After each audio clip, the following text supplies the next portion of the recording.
I'm going to share with you some questions that I get quite frequently from my emails. So here we go. I'm Tom Kovichak, and this is Tom's Trains and Things. This channel was created to help other modelers who are in need of guidance in pursuing their dream of building a model railroad. And I get a lot of questions, and some of them are repeat questions in my email and some of them in comments on my video. So I'm going to share with you some of the most common ones that I get. And a lot of them are on DCC and model railroading in general, electronics in general. If you would like to see more videos like this, go ahead and hit that subscribe button. And while you're at it, ding that bell so you can be notified whenever I have a new video coming out. And don't forget to fill out all those little questions about how you want to be notified. Otherwise, you're not going to be notified. So go ahead and do that. If you would like to support this channel and get more information about electronics and everything else about model railroading, hit that join button down below and become a member. You could be a part of the train crew, superintendent, and executive producer. There's 3 tiers on there that you could join, and you get additional information. You get your name up in credits and on the live stream and in some of the videos during the month. So go check that out also. Now, number 1, this one comes up quite a bit by a lot of different viewers, and it's on DCC++. And I can't get my loco to work on the program track. All it will do is program, and I can't get it to run once I have it programmed. Well, that's correct. DCC++ has 2 separate outputs on it. One's for the program track and one's for the operation track. So the program track is only used for programming. And if you watch some of my videos where I show you how to program with DCC++, I'll take it from the program track and then put it on the other track, which is the operation track, to show you how it moves and what I just programmed. And that's how it's supposed to operate. You're not going to get it to operate on the program track because it wasn't designed for that. That's why they call it a program track. And that's why they call the other track an operations track.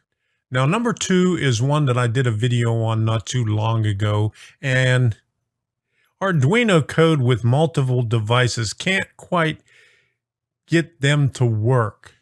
Well, what you have to do with multiple devices is put a sketch on each device. You can only put 1 sketch, and that's another question that comes on. How can I put more than 1 sketch on an Arduino? And it's no, you can only do 1 sketch.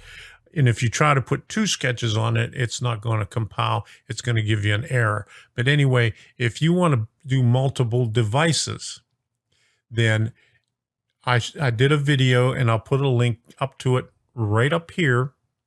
And I did it a couple of weeks ago on how to do that. And I did it with a sketch with 2 devices, 2 Pro Minis for my welding sketch.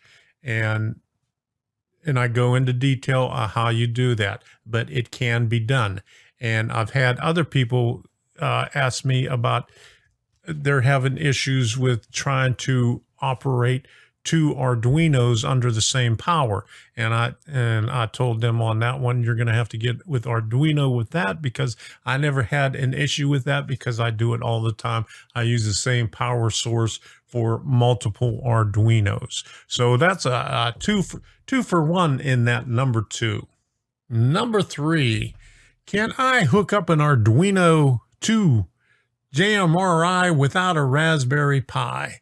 Yes, you can. Raspberry Pi is a mini computer, and you could hook up JMRI to your DCC++ and Arduino through your computer. If you're using the USB port to plug in your Arduino into the computer, you can operate DCC++ from JMRI that way. You don't need the Raspberry Pi. The reason for the Raspberry Pi is it's a mini computer. So if you want to put it on a module someplace, or you want to take it to a train show and you don't want to take a laptop, or you don't want to hook up your computer to it, or you just don't want to hook your laptop or computer up to your layout, you could use a Raspberry Pi. And it's in the latest version of Raspberry Pi is really powerful. It's Raspberry Pi version number 4 is twice as powerful as Raspberry Pi version 3. So you have a lot more options on there. With the Raspberry Pi 4, you could hook up 2 monitors, you could hook up a keyboard, you could hook up a mouse, you could hook up camera, you could do anything with it. So yes, you can use Raspberry Pi, and yes, you could use a computer, but you don't need both of them. You could use one or the other. But another one that goes with it, can I operate JMRI from the Arduino? No, you have to hook it up to either the computer or the Raspberry Pi. There's another twofer in there because I get questions about that too.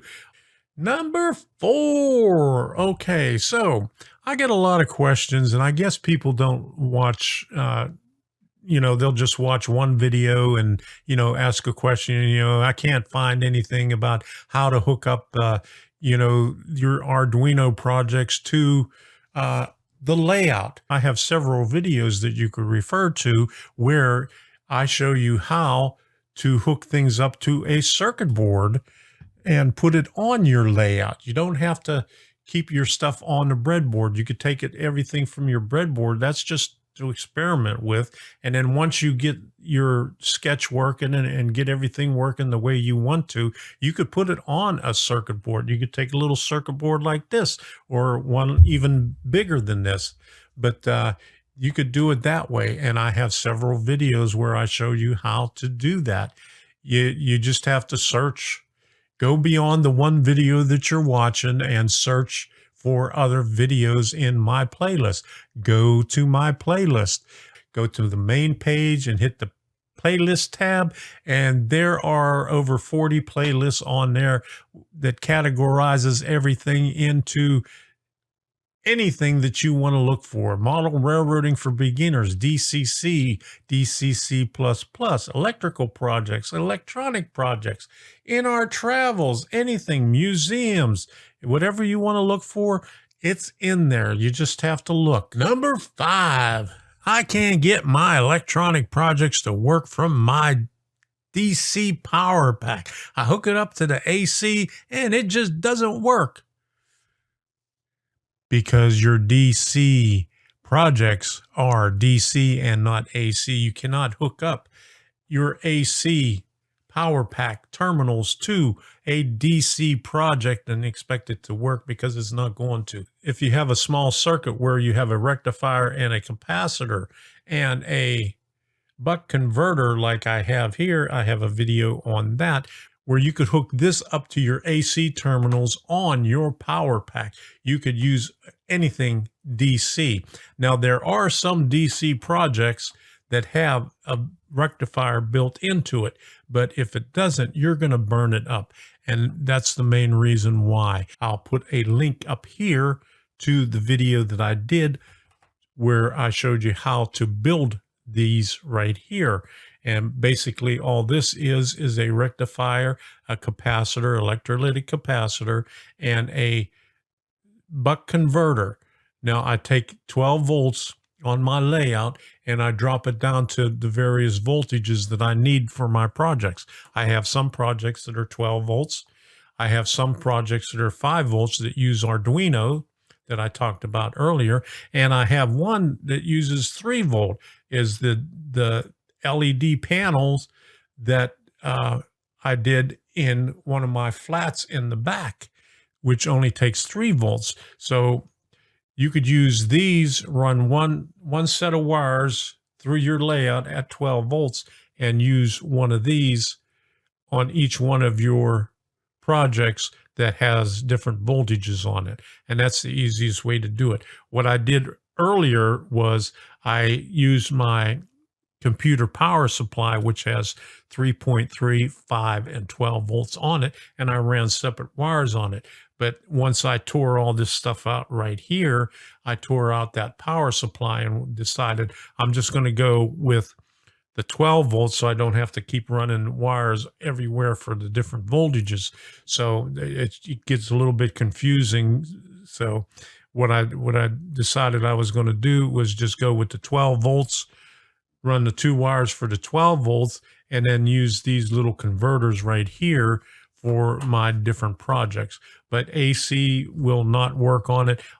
Although you have some switch motors on your turnouts that still uses AC, I imagine that is why you have the AC terminals on your DC power pack still. That's the only place that you could use it if you have something AC, or if you have some electronic that also has a rectifier in it, like the Just Plugs. You could use AC or DC on that because it has the rectifier built into it. Number 6. Now this is the last one here, and this now goes back to the other one where people aren't watching all the videos. And I need more information, more detail on wiring DCC, more detail on reversing sections, on wire size, etc., etc. I have several videos out on all these same subjects. You just have to look for them. Go check out the playlist. You could find anything that you want, and everything goes into great detail in that playlist. If you have any questions, you can submit them at my email address at tomstrainsandthings@gmail.com. You can find it in the description, and if you go to my About page, click on email, and it'll bring up my email on there. Or you could go on the Monday night live stream. I have a live stream every Monday night at 8 p.m., and you could ask questions on there also. And if I can't answer them, I'm sure that there's somebody in the chat that will be able to answer it. There always is. There's a lot of products out there for model railroading that I don't have. Can't answer the questions too, but I'm sure that there are other people in the live chat that can answer those questions because there always is. So either the email or the Monday night live stream is a good place to ask those questions.